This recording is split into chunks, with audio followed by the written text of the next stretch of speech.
Friends,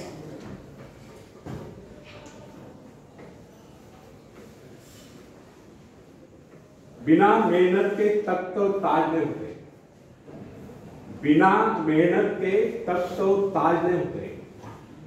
ढूंढ लेते हैं जुगनू अंधेरे में भी मंजिल, ढूंढ लेते हैं जुगनू अंधेरे में भी मंजिल, क्योंकि वे किसी बाहरी रोशनी के मोहताज नहीं होते, वे स्वयं प्रकाशित होते। धन्यवाद। तालियां नहीं होती।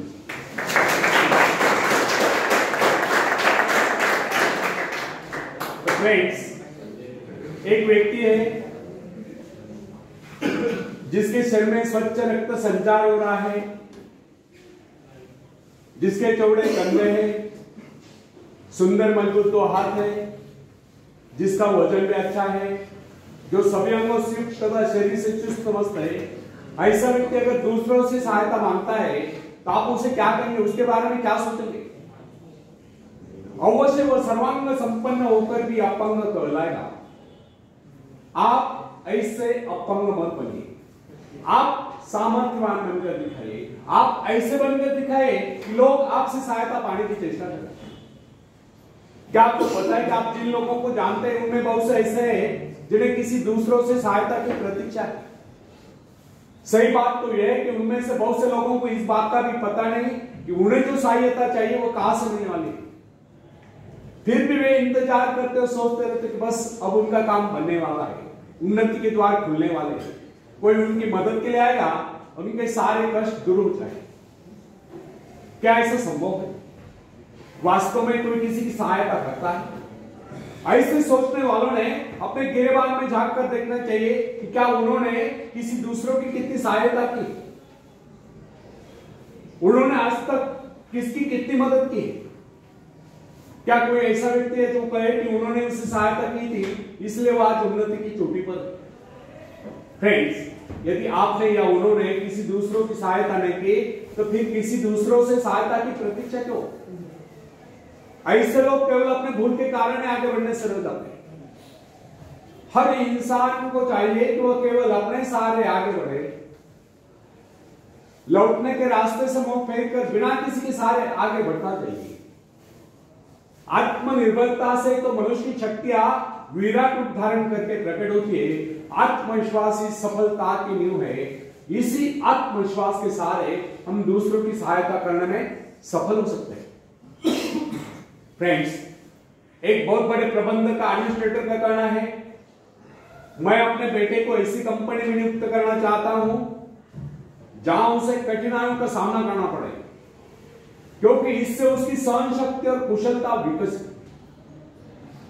यदि मैं उसे अपने कंपनी में रखूंगा तो वो मेरे भरोसे बैठा रहेगा, हर निर्णय के लिए वो मेरा मुंह ताकता रहेगा, उसमें ठहरे हुए पानी की तरह सड़ान उत्पन्न होगी। कितने सुंदर विचार थे उस वक्त। अगर हर माँ बाप अपने पुत्र या पौत्री के लिए इस प्रकार के उच्च विचार थे तो वे अवश्य उनके भाग्य विधाता बन जाए।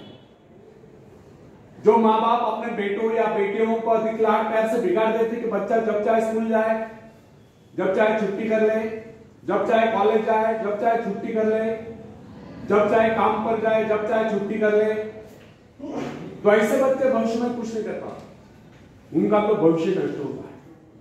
अपनी शक्ति पर स्वयं ही भरोसा करना पड़ता है। अपने कार्य स्वयं करने वाले सफल होते हैं। इसी से मानव के चरित्र का निर्माण होता है। जिन बच्चों को यह पता हो जाता है कि वे अपने माँ बाप के सहारे जीवित रह सकते हैं, वे अपने बल पर कोई भी कार्य समर्थ होकर भी कर नहीं पाते, वे वैसी कोशिश भी नहीं करते। जबकि उन्हें समझना चाहिए माँ बाप तो सदा के लिए उनके आश्रयदाता नहीं बन पाएंगे। एक दिन तो ऐसा आने वाला है जब उन्हें अलग अलग जीवन बिताना ही पड़ेगा। तब ऐसे लोगों को भयंकर मुश्किलों का सामना करना पड़ता है। इसलिए फ्रेंड्स, यदि आरंभ से अपने कार्य स्वयं करने की आदत डाली जाए तो यह आदत आपके भविष्य के लिए बहुत ही लाभकारी सिद्ध होगी। जब चाहे शक्ति के सहारे आप जमीन पर पांव टिकाकर आगे बढ़ सकते हैं। सफल वही होता है जो अपनी शक्ति पर भरोसा करता है। अपने काम स्वयं करने वाले सफल होते हैं। दूसरों के सहारे आगे बढ़ने वाले अक्सर भंवर में फंस जाया जाता है। फ्रेंड्स, जिस नाव की पतवार आपके हाथ में नहीं, वह नाव आपको पार करा दे, इस बात की क्या जानकारी। आपका जीवन तो उसके हाथ में, जिसके हाथ में नाव की पतवार हो। वो चाहे तो आपको डुबो दे, चाहे पार करा दे। फ्रेंड्स, जब नदी में बाढ़ आती है तब जो साहसी है, जिसे अपनी शक्तियों पर पूरा विश्वास है, वह तो तय कर उस पार चला जाएगा। लेकिन जो डरपोक पर कायम है, वह तो बीच मझधार में डूबकर अपनी जान दे देगा। सहायता पाना और सहायता की प्रतीक्षा करना, दोनों ही बातें प्रगति की राह में बाधा है। अतः हर युवक या युवती के लिए आवश्यक है कि वे शुरू से ही अपने काम स्वयं करने की आदत डालें। अपने माँ बाप आदि लोगों की शक्ति से विश्वास हटाकर केवल अपने शक्ति के बल पर आगे बढ़ने की कोशिश करें। जिस क्षण आप बाहरी सहायता लेना बंद कर देंगे, उसी क्षण आपके भीतर आत्मनिर्भरता का अंकुर फूटते हुए महसूस होने लगेगा। स्वयं कार्य करते समय यदि आप असफल भी हो जाते हैं तो बिना उस असफलता को घबराए तुरंत उस कमी की खोज कीजिए जिसके कारण आपको असफलता मिली, और जैसे आप उस कमी को खोज निकाले, तुरंत ही उसे दूर करने के प्रयास में जुट जाइए। आपका वास्तविक आदर तभी होगा जब आप एक सफल व्यक्ति के रूप में दुनिया के सामने आओगे। मगर यदि आप एक व्यक्ति के बाद दूसरे व्यक्ति के आगे हाथ फैलाना शुरू कर देंगे तो लोग आपको ममता या भिखारी कहेंगे। अतः आप ये प्रण कर लें कि आपको केवल अपने भरोसे जीना है, ना कि किसी की दया पर। क्योंकि बाहरी सहायता किसी वक्त ही वरदान सिद्ध होती है, अधिकतर समय अभिशाप ही सिद्ध होती है। फ्रेंड्स, बाहरी सहायता मनुष्य की काम करने की गति को मंद करके शरीर में सुस्ती ला देती है। आप ऐसे लोगों से मैत्री कीजिए जो आपको जीवन में आगे बढ़ने की प्रेरणा दे। कुछ लोग एक बाजू या एक पावले होते हैं, फिर भी वे अपनी लगन, अपनी मेहनत से अपनी जीविका चलाते हैं। फिर तो आप तो हटते कटते, फिर आगे बढ़ने की कोशिश आप क्यों नहीं कर सकते। मैं एक ऐसे व्यक्ति को जानता हूं जिसका एक पैर किसी रेल दुर्घटना में कट गया था। उसने कभी किसी से भिक्षा नहीं मांगी, किसी से दान लेना गवारा नहीं किया, यहां तक कि अपने बहन भाई का भी उसने कभी सहारा नहीं लिया। उसने एक छोटा सा धंधा फुटपाथ पर आरंभ किया। शुरू में न्यूज़पेपर बेचने लगा, 2 पैसे बचाकर उसने वजन तौलने की मशीन खरीदी, उस पर अपना पेट पालने लगा। आज वही व्यक्ति उसी फुटपाथ के किनारे एक बहुमंजिला बिल्डिंग में न्यूज़पेपर स्टॉल लगाकर बैठा है, साथ में जेरॉक्स सेंटर भी खोल रखा है, और सुना है आजकल वो मोबाइल शॉपिंग भी चला रहा है। वो स्वाभिमानी था, किसी से मदद लेना वो अपना अपमान समझता था। आज वही व्यक्ति उन लोगों को जिनके हाथ पैर सलामत है, ऐसे परिवार जड़ों को खिलाता पिलाता है, उनके हर प्रकार की सहायता मदद करता है, तो इसमें किसी को हैरत न हो।